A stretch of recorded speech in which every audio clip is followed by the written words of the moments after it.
السلام علیکم ورحمۃ اللہ وبرکاتہ۔ ناظرین، جب بھی رمضان شریف قریب آتا ہے تو ایک حدیث مشہور کر دی جاتی ہے۔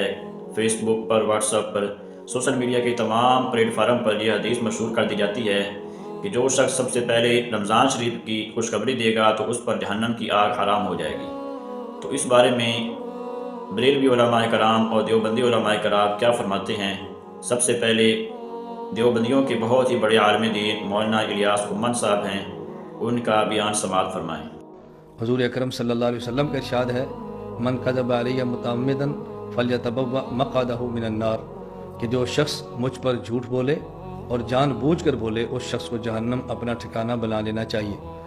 ان دنوں میں ایک میسج بہت زیادہ چل رہا ہے کہ جو شخص رمضان کا چاند دیکھے اور سب سے پہلے آگے کسی کو اس کی اطلاع دے، اس پر یہ ملے گا، یہ ملے گا، یہ ملے گا، یہ من گھڑت روایت ہے، موضوع ہے، ذخیرہ احادیث اس میں کوئی وجود نہیں ہے۔ کس شخص نے کیوں یہ بنائی ہے اللہ پاک ہی بہتر سمجھتے ہیں۔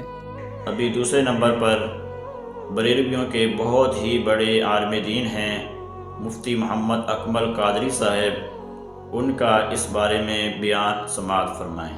ایک بھائی نے کہا کہ آج کل یہ پوسٹ بہت زیادہ وائرل ہو رہی ہے کہ جو اس میں لکھا ہے کہ جو رمضان کے مہینے کی سب سے پہلے مبارکباد دے اس پر جنت واجب ہو جاتی ہے۔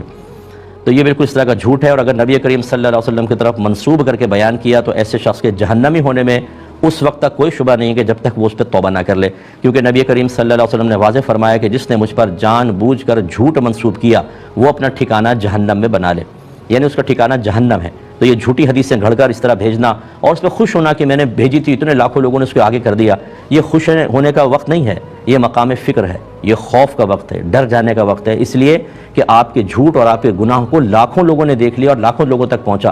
جہاں جہاں پہنچے گا آپ کے لیے گناہ جاریہ، اتنا بڑا گناہ، ایک سنتا تو کم گناہ تھا، دو کے پاس پہنچا زیادہ گناہ، تین کے پاس زیادہ گناہ، لاکھوں کے پاس پہنچا، اب میدان محشر میں اس گناہ کو جو آپ نے پھیلایا اور عام کیا اس کا وبال بھی اتنا ہی بڑا۔ تو اس پہ خوش ہونا چاہیے کہ آپ کو کوڑے پڑیں، آپ کے تھپڑ پڑیں، آپ کو بے عزت کیا جائے، آپ کو ذلیل کیا جائے اور آپ خوش ہو رہے ہوں، تو دیکھنے والے کیا لفظ آپ کے لیے کہیں گے وہ آپ خود سوچ لیجئے۔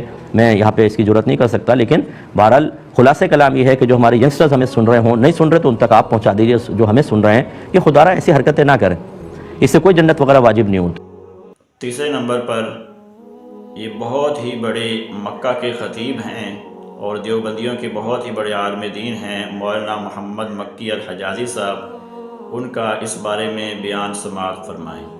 کہتے ہیں کہ حضور حدیث ہے کہ جو رمضان کی خوشخبری دے گا اس پر جہنم حرام کر دی جائے گی۔ ہم نے تو یہ حدیث نہیں پڑھی، اگر ہے تو پھر ہمیں بھی لکھ کے بھیج دیں کس کتاب میں ہے۔ خوشخبری دے چاہے روزے نہ رکھے، صرف کہہ دے کہ جی رمضان آ رہا ہے، پھر سب سے پہلے تو وہ جائیں گے جو بیٹھے ہیں سیٹلائٹ پہ خبر دیں گے کہ چاند کب نکلے گا۔ کوئی عقل بھی کیا کرو نا۔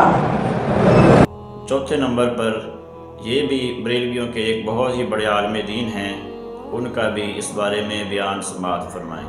ہر سال رمضان المبارک کی آمد پر ایک حدیث عوام میں مشہور ہے، بیان کی جاتی ہے کہ جس نے سب سے پہلے رمضان کے آنے کی خوشخبری دی اس پر جنت واجب ہو جائے۔ یاد رکھیں ایسی کوئی حدیث نہیں ہے، نبی پاک صلی اللہ علیہ وسلم کا کوئی فرمان کسی بھی کتاب میں نہیں مل، لہٰذا یہ بات حضور کی طرف منسوب کرنا بڑا گناہ ہے۔ اچھا جی، آپ نے سب علماء کرام کا اس بارے میں بیان سماعت فرما لیا ہے کہ سب کا یہی موقف ہے کہ یہ حدیث جو بیان کی جاتی ہے یہ سراسر جھوٹ ہے، غلط ہے، کسی کتاب میں یہ حدیث نہیں ملتی، یہ محض ایک جھوٹ پھیلایا جاتا ہے۔ جو شخص آپ صلی اللہ علیہ وسلم کی طرف اس کی نسبت کرتا ہے وہ بہت ہی بڑا گناہ گار ہے، کیونکہ آپ صلی اللہ علیہ وسلم نے ارشاد فرمایا من کذب علی متعمدا فلیتبوأ مقعدہ من النار، کہ جو شخص میری طرف کسی ایسی چیز کی نسبت کرے گا جو میں نہیں کہا تو وہ شخص اپنا ٹھکانہ جہنم میں بنا لے۔ تو ہمیں سب کو احتیاط کرنی چاہیے کہ اس سے بچنا چاہیے اور اس جیسی باتوں کو آگے نہیں پھیلانا چاہیے۔ جزاک اللہ خیرہ۔ اگر آپ ہمارے چینل پر نئے آئے ہیں تو چینل کو سبسکرائب ضرور کر لیں۔ شکریہ، جزاک اللہ۔